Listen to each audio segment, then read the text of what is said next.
इस जग में जितने जुल्म नहीं उतने सहने की ताकत है।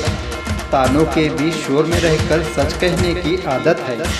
मैं सागर से भी गहरी हूँ, तुम कितने कंकड़ फेंकोगे। चुन चुन के आगे बढ़ूंगी मैं, तुम मुझको कब तक रोकोगे, तुम मुझको कब तक रोकोगे।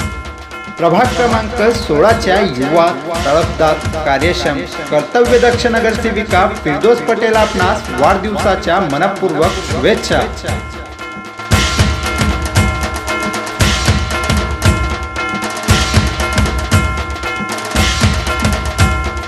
तसेच आजपासून सुरू होत असलेल्या प्रणिती फिरदौस प्रीमियर लीग क्रिकेट टुर्नामेंटचा सोलापूरकरांनी आनंद घ्यावा। आयोजक शौकतभाई पठाण आणि मित्रपरिवार सोलापूर।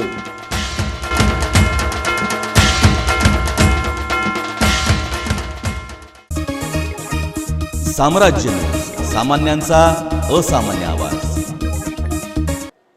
सोलापूर शहर उत्तर विधानसभा मतदारसंघातील पदाधिकारी कार्यकर्त्यांची बैठक काँग्रेस भवन सोलापूर येथे माजी खासदार धर्मण्णा सादुल यांच्या अध्यक्षतेखाली शहराध्यक्ष प्रकाश वाले, बैठकीचे संयोजक शहर उत्तर समन्वयक सुनील रसाडे, कार्याध्यक्ष संजय हिमगड्डी, नगरसेवक विनोद भोसले, नगरसेविका वैष्णवी करगुडे, परवीन इनामदार, ब्लॉक अध्यक्ष उदय चाकोते, पश्चिम महाराष्ट्र सेवादल यंग ब्रिगेड अध्यक्ष सुदीप चाकोते, प्राध्यापक रावसाहेब पाटील, प्रदेश सेवादल सचिव अशोक कलशेट्टी, अनुसूचित विभाग अध्यक्ष उमेश सुरते, आझम सैफन, दत्तोन्ना बंदपट्टे, भारतीताई इप्पलपल्ली, प्रवक्ते नागनाथ कदम, सुमन जाधव, राहुल वर्धा, वीणाताई देवकते यांच्यासह इतर प्रमुख पदाधिकारी उपस्थित होते।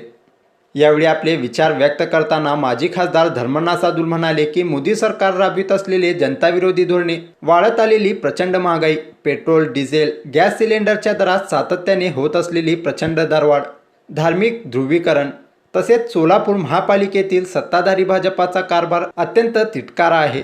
वेळेवर पाणी मिळत नाही, शहरात सर्वत्र खड्डे आहेत, धुळीचे साम्राज्य आहे, अस्वच्छता आहे। महापालिकेतील सत्ताधाऱ्यांच्या दुर्लक्षामुळे कोरोना प्रादुर्भावामध्ये वाढ होत आहे। महापालिकेतील भाजपामधील गटातटाचे भांडणे यामुळे शहराचा विकास खुंटला आहे, असं म्हणत धर्मण्णा सादुल यांनी येणाऱ्या महापालिका निवडणुकीकरिता सज्ज राहण्याचे आवाहन केले। सोलापूर महापालिकेचा कारभार काय चालला आपल्या सर्वांना माहिती, अत्यंत तिटकारा यावा अशा पद्धतीचा कारभार महापालिकेत चालू आहे। ज्या महापालिकेत आपल्या सत्ता होती त्या महापालिकेत गेल्या वेळी सत्तांतर जनतेने केला, माझा पश्चाताप करण्याची पाळी सोलापूरच्या नागरिकांना आलेली आहे। वेळेवर पाणी नाही, शहरात स्वच्छता नाही, कोरोनाचा प्रभाव वाढतोय आणि पदाधिकारी बसवा आहे, त्याच्यामध्ये भांडण झालेलं आहे आणि त्यामुळे आपली करमणूक होत आहे, शहराचा विकास फुटतोय, त्याची खंत वाढते। आज आपण निधीने एकमेकांच्या सहकार्याने पक्ष वाढवण्याचा प्रयत्न करूया। आज जनता पाहिजे की काँग्रेसकडनं काय आग येतोय त्याला प्रतिसाद द्यायला ते तयार आहे। आपण फक्त तिथं त्यांच्या संपर्कात राहण्याची गरज आहे आणि त्यांचे प्रश्न सोडवण्यासाठी प्रामाणिकपणे प्रयत्न करण्याची गरज आहे, ते आपण सर्वजण करूया।